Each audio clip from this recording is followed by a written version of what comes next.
I think my father didn't want to be, distracted by, whatever things that, Paul was dealing with. And, Paul was amazing. And, he helped us get through the primary process. He helped us get through the convention. He did a great job with the delegates, now you look at, Kellyanne and some of the other people that we're bringing in, and they're absolutely fantastic. And, I think they're going to be the ones that bring us, all the way through November 8th and ultimately get us the victory. But again, my father just didn't want to have the distraction looming, over the campaign and, quite frankly, looming over all the issues that Hillary is facing right now.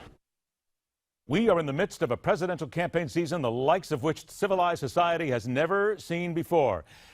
And frankly, hopefully, we'll never see again. More mudslinging than ever before witnessed at a good old-fashioned Arkansas pig slop and barbecue. More name-calling than if we brought together an entire state's worth of classrooms comprised of 6-year-olds that had been ingesting sugar candy sticks for a week. More resetting of statements and opinions than a public relations team for Ryan Lochte. And we're still weeks away from even the first ballot being cast, okay? Donald Trump certainly leads the way in seeking new and exciting ways to cover his tracks, bringing on a new team comprised of those who know all about things like dirt and hype, once again telling everyone who will listen who he really is and what he will really do once he is really elected. But here's the rub. America has experienced, and in many millions of cases, fallen for the Trump mystique for more than a year. We all know who he is and what he stands for.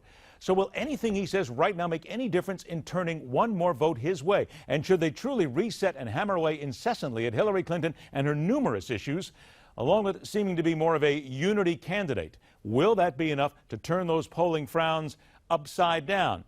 Let's examine it all and begin with Paul Manafort, who is no longer on the scene. And let's set the scene with Bill Tucker. The end of the week brought an end to Paul Manafort's time as Trump's campaign chairman. Trump announced Manafort's farewell in a simple statement. Quote, "This morning, Paul Manafort offered and I accepted his resignation from the campaign."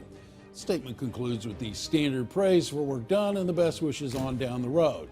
Manafort's resignation seems an attempt at damage control from revelations that he accepted undisclosed money serving as an advisor to Putin's man in Ukraine, former President Viktor Yanukovych.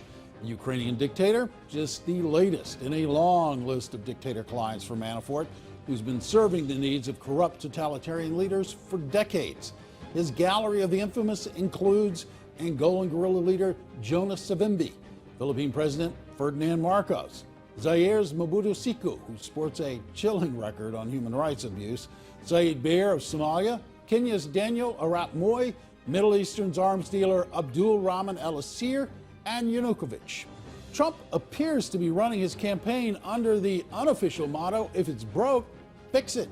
Manafort was brought into the campaign in late March in a time of turmoil, rose in power, and then in the face of sliding polls and rising scandal, shown the door in August. Campaign strategists say there is nothing traditional about the Trump campaign or the way it's run. Perhaps that just reflects Trump's stated commitment to run government like it's a business. Bill Tucker, Newsmax, New York. Let us begin then with columnist for the National Review and senior fellow at the Ethics and Public Policy Center, Mona Charen, joined by Republican strategist and Georgetown University Professor Bradley Blakeman. I thank you both for joining us, and seeing as I always want to allow ladies to go first, Mona, I'm going to go ahead and come to you here with the Paul Manafort story. Okay, was he pushed, or did he leave because he didn't want to be associated anymore with the campaign? Well, if you think he went willingly, you'd have to say the same as somebody who walked the plank with his hands bound behind him wearing a blindfold and at the point of a saber.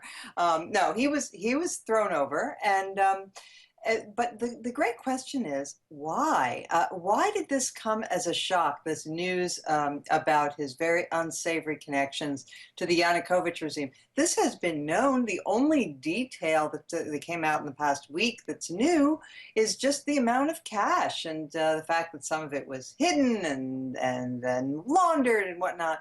But it shouldn't have come as any sort of a surprise. Yanukovych is a very bad actor, and Paul Manafort is, let us say, ethically flexible. people. So for the Trump campaign to suddenly decide that he's dead weight is a little bit strange. Brad, I got to tell you, Mona brings up a very good point here about the timing of this, especially when you consider they have a new reset, and then all of a sudden the next day, boom, the media gets themselves another disaster that they can go ahead and talk about here. But with Manafort, we've known about these connections in the Ukraine. We've known about the money for quite some time now. Why would they, A, even bring him on, and then, B, go ahead and make this such another public nightmare? It doesn't make sense. Yeah, these are all self-inflicted wounds. When your campaign manager or CEO or whatever he was called makes more news than you do, and not in a positive way, you've got real problems. And the worst thing the Trumps can ever say about you, and you know your time is limited, is when they tell you how fantastic you are. You better start packing in your bags and cleaning up your office when Eric and the family start saying what a great person you are. You're out the door. And what they should have done was they should have done this in one fell swoop. They should have got rid of Paul Manafort and retooled and said, yes, it is a shakeup. Donald Trump is famous for calling it as it is. And when he tries to snow us and tell us the sky is red when we know it's blue, he loses a lot of his own credibility by doing that. Is it not fair to say, though, that there's still going to be a Russian connection problem, Brad? Because, quite frankly, Donald Trump is a guy who doesn't seem to be bothered with the recognition of Crimea as a part of Russia. He's also basically wants to get rid of a lot of the U.S. alliances around the world. So isn't it fair to say there are people out there wondering if Vladimir Putin is playing Donald Trump, Brad? And it sure looks like it, no matter how many people can say that it's not happening. Yeah, but Putin has been playing Obama. He plays Hillary. There's a lot of people he plays. And Donald Trump's supposed to be smarter, Brad. Come on, he's supposed to be smarter than this. Come on. Look, he can't hold a candle to Putin. Putin is a guy who's been around a long time. He's been a head of their KGB, which is equivalent to our CIA. The guy is about as ring-wise as you can get, and he'll run circles around Donald Trump, and we're seeing it play out right now. All right, let's go ahead and hear from Donald. Oh, go ahead, Mona. I'm sorry. Go ahead. Thank you. Isn't the point about Trump's relationship with Putin that he openly admires the guy? He has said many times, even when confronted with evidence of Putin's thuggishness, Trump's response is, well, at least he's a leader. But let me play devil's advocate on that one, though, Mona. Couldn't that just be politics? How many politicians do we know have come out and said, I really admire somebody, when we all know that they're despots and killers, yet it happens all the time? Sometimes it happens, but in the case of Trump, it's quite a consistent record throughout his career of admiring strong men and saying that people who are strong, even when that means they're dictators, killers, like the Tiananmen leaders, like Gorbachev when he cracked down briefly in the Baltic states, like the leader of North Korea. I mean, he has expressed admiration for strong men consistently throughout his public career, and that's a little worrying, more than a little. All right, now let's go here. To Trump's defense, as you have to play the hand that's dealt you. And if we want better relations in the world, then we have to figure out a way to get along with even bad actors like Russia, like China, and others that seek to influence us not only economically, socially, and politically. So in Trump's defense, he has to figure out a way to work with these people in ways that Hillary Clinton could not. And she has a record which is a disaster in working with people like Putin. Okay, finally. But you don't have to be a doormat. Mona, I'm going to make that the last word on it, the doormat, because I got something else I've got to get in here and talk about, and I want to make sure we both hear about it. Donald Trump, for the first time ever on Thursday night, actually expressed remorse for some of his past statements. Here's what he said. Sometimes, in the heat of debate and speaking on a multitude of issues, you don't choose the right words, or you say the wrong thing. I have done that.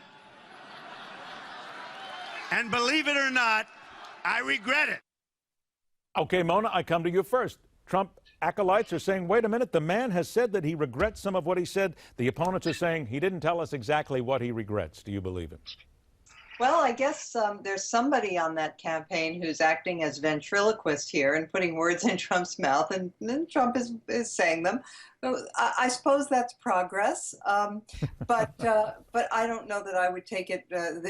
Any Trump statement has a half-life of about 12 hours. So let's wait and see the next outrage that's probably coming even as we speak. Okay. Nice looking at the watch. A very nice touch. Brad, before I come back to you, here's the Donald Trump campaign issuing its first full campaign ad with this brand new $4 million buy. Here we go. In Hillary Clinton's America, the system stays rigged against Americans. Syrian refugees flood in. Illegal immigrants convicted of committing crimes get to stay, collecting Social Security benefits, skipping the line. Our border open, it's more of the same, but worse. Donald Trump's America is secure.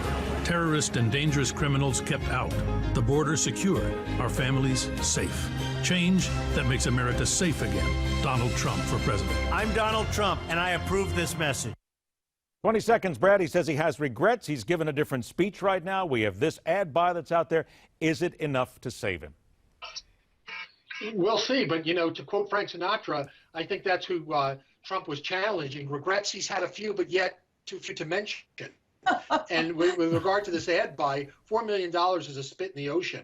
What he's hoping to do is take that $4 million and turn it into $30 million in earned media. So that's what we're seeing now. Labor Day, if he's not spending serious money in battleground states on advertising and get out the vote efforts, it's for naught. You need to match Hillary Clinton dollar for dollar for what's going to be spent by Democrats and third parties if you're going to win. 15 seconds, Mona. Too little, too late? My goodness, he could start by traveling to the swing states and campaigning in them. I mean, he hasn't even been doing that. What an idea. What an idea. Maybe it's too crazy, but it's just a thought. Yes. All those electoral states sitting out there and all those votes that are sitting, he is so far behind on the electoral votes. Go to the swing states. Let's mull that, if you will, for a few seconds. It's actually a pretty good idea. I'm sure we're going to see it. Unfortunately, not here because we're all out of time. Mona Charen, Bradley Blakeman, always a pleasure. We'll talk to you again very soon. Thanks so much. On deck, the Hillary Clinton campaign. It is over. It is done. It is finished. And our next guest has what he believes is irrefutable proof as the hardline continues.